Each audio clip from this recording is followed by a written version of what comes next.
Most of the people of St. Vincent are the descendants of African slaves who had been brought here to toil the rich sugar plantations.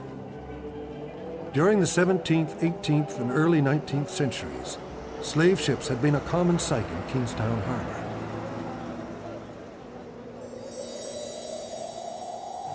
The slave trade had been so horribly well organized and so lucrative. Some of the finest families of England, France, Spain, Portugal, and the United States made their fortunes by selling slaves.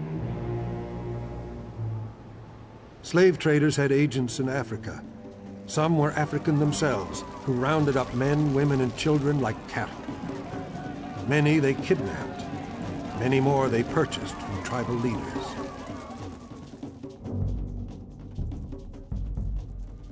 The agents herded these people to holding pens at Timbuktu and Gao.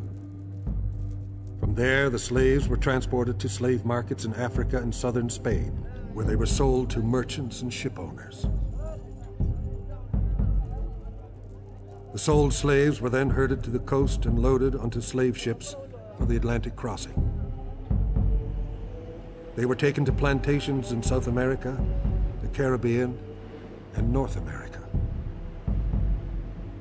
A typical slave ship ranged between 80 to 250 tons. It was usually 80 to 90 feet long and 20 to 25 feet wide. The slave deck was between the hold and the main deck. It had 5 feet of clearance, some less. Into this narrow space, 230, sometimes 300 slaves were stowed like spoons.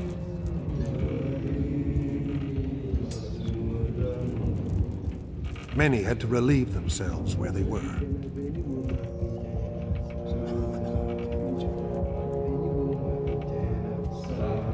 Depending on sea conditions, the voyage would take 30 to 50 days, long enough for water to become scummy, food scarce.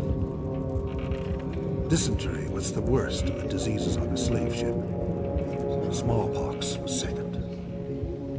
Yet for all the filth and overcrowding, the mortality rate among slaves during an ocean crossing was relatively low, about 9%.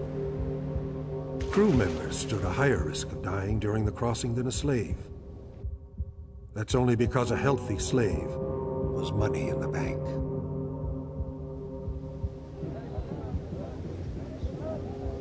Many had landed at St. Vincent to unload their human cargo. Many more, bound for other Caribbean ports, dropped anchor in Kingstown to replenish supplies after a hard Atlantic crossing. There is documented evidence that the slave ship Africa had wrecked in Kingstown Harbor during a hurricane in the 1780s. Is this what lies on the bottom of Kingstown Harbor, a slave ship?